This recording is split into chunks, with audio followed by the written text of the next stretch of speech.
Hi, welcome to our channel. ఎట్టకేలకు నంది పురస్కారాలు వేడుకలు చూసే అవకాశం ఈ తెలుగు ప్రేక్షకులకు, తెలంగాణ ప్రేక్షకులకు శుభవార్త రాబోతుందని చెప్పవచ్చా అంటే అవుననే సమాధానం చెప్తుంది.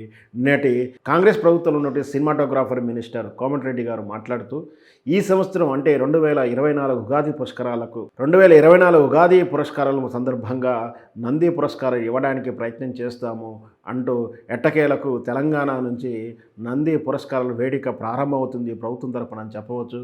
1964లో నంది పురస్కారాలు ప్రారంభించినటువంటి వాటి నుంచి మొదలు పెడితే ఉమ్మడి ఆంధ్రప్రదేశ్ విభజన వరకు అంటే 2014 వరకు నిరాటంకరం జరిగినటువంటి ఈ నంది పురస్కారాలు చాలా వరకు ఎంతోమంది టెక్నీషియన్స్ను, నటులను, సినిమాలను అభినందించి ప్రోత్సహించినటువంటి నంది పురస్కారం అప్పుడప్పుడు వివాదాస్పదం అవడం కానీ, అనర్హులకు నంది అవార్డు ఇచ్చినటువంటి వివాదాలు ఉన్నప్పటికీ చాలా వరకు సందేశాత్మక చిత్రాలకు లేదా ఉత్తమ టాలెంటు, ఉత్తమ ప్రభావిత అంశాల దృష్ట్యా చాలా వరకు ఎంతోమంది నటులకు ఈ నంది పురస్కారంతో సత్కరించడం జరిగింది.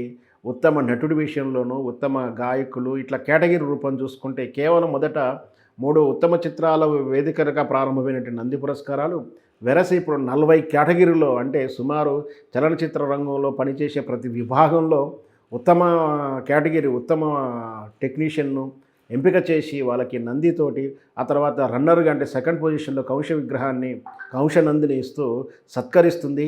అది రాష్ట్ర ప్రభుత్వం తరపున. అయితే 2014 తర్వాత తెలంగాణ, ఆంధ్రప్రదేశ్గా విభజన తర్వాత తెలుగు సమాన అన్ని 2 రాష్ట్రాలకు ఇచ్చినప్పుడు నటులలో తెలంగాణ నటులు, ఆంధ్ర నటులు విభజన వస్తే మరి ప్రజల్లో ఒక తప్పుడు సంకేతాలు వస్తాయి. అవార్డు ఏదన్నా పొరపాటున దాని భావంలో వ్యత్యాసం వస్తే నంది పురస్కారాల విషయంలో కానీ ఇతరత్ర విషయాల్లో ప్రభుత్వం అబాసు పాలవుతున్న నేపథ్యంలో నంది పురస్కారాలు ఇవ్వకుండా దాన్ని అలాగే అణిచివేశారు లేదా ఆపిపెట్టారని చెప్పవచ్చు.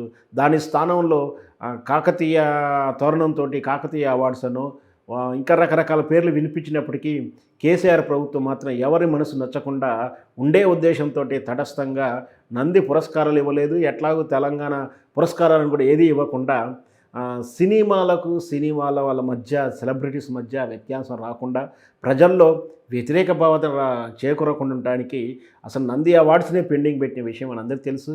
అయితే జగన్మోహన్ రెడ్డి వచ్చిన తర్వాత, ఆంధ్రప్రదేశ్కు ముఖ్యమంత్రి అయిన తర్వాత 2020 నుంచి తాను నంది పురస్కారం ఇచ్చే ప్రయత్నం చేశాడు. 3 సంవత్సరాలు కలిపి ఒకేసారి నంది పురస్కార వేదిక కూడా ఎంపిక కూడా చేశారు. ఏదైనప్పటికీ మరి రాబోయేటువంటి ఉగాది రోజు ఆంధ్రప్రదేశ్ నంది అవార్డ్సా, తెలంగాణ నంది అవార్డ్స్ అంటారా, 2 కలిపి ఉభయ కమిటీతోటి ఇంకే నంది అవార్డ్స్ ప్రకటిస్తారు, ఏ విధంగా చేయబోతారు, ఆ నంది పురస్కారాల అవార్డు విధానం, నంది పురస్కారం అలాగే ఉంచేసి తెలంగాణకు సపరేటు, ఆంధ్రకు సపరేట్ ఇస్తారా, ఏదో అసలు విధానం ఎలా ఉండబోతుందని కూడా వేచి చూద్దాం.